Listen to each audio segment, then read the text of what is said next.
Nous sommes présentement sur la vidéo 2 du logiciel Pro100. Si vous n'avez pas visualisé la vidéo 1, je vous conseille d'aller sur le site logiciel3d.ca pour regarder la première partie en premier lieu. Pour ceux qui ont vu la première partie, nous pouvons voir maintenant comment concevoir votre cuisine avec le catalogue.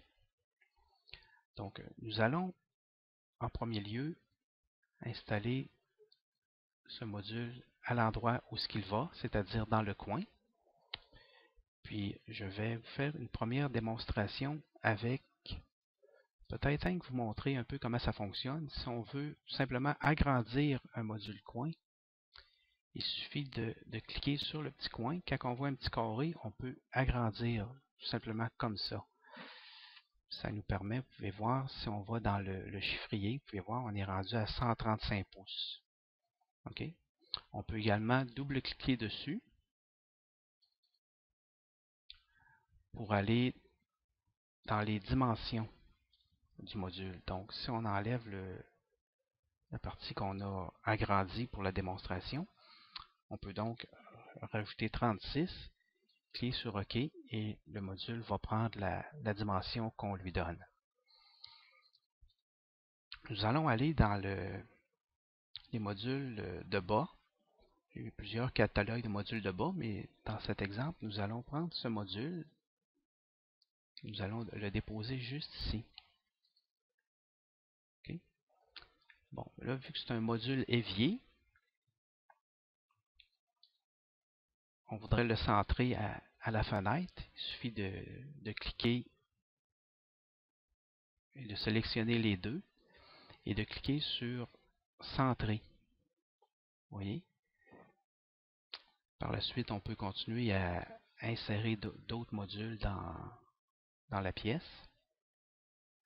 Si mettons dans cet exemple, vous désirez avoir des modules de même dimension entre les deux caissons qui sont là, il suffit de faire comme suite.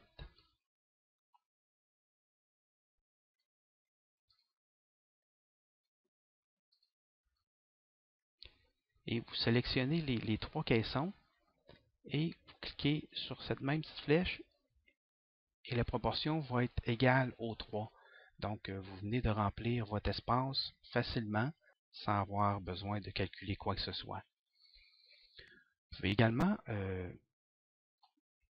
avoir la possibilité, si vous avez des cotations à suivre, d'avoir la vue de plan qui vous permet de voir la grandeur des caissons.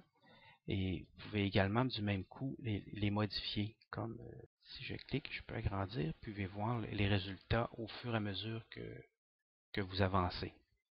Voilà.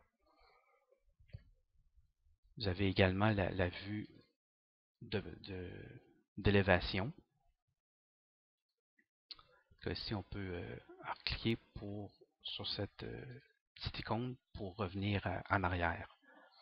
Donc voilà, vous avez également la hauteur des murs, tout est bien indiqué. Vous pouvez travailler en pouces ou en métrique. Bon, dans cette démonstration, je ne cherche pas à faire une conception, c'est vraiment rien que pour vous montrer la facilité d'utiliser le logiciel. Donc je vais prendre un caisson, je vais tout simplement l'apporter sur le mur ici et je vais multiplier le nombre de caissons. Voilà. OK. Par la suite,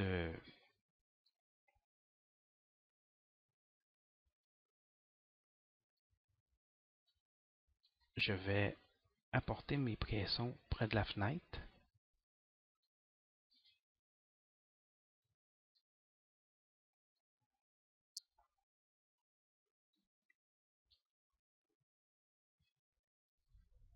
Voilà.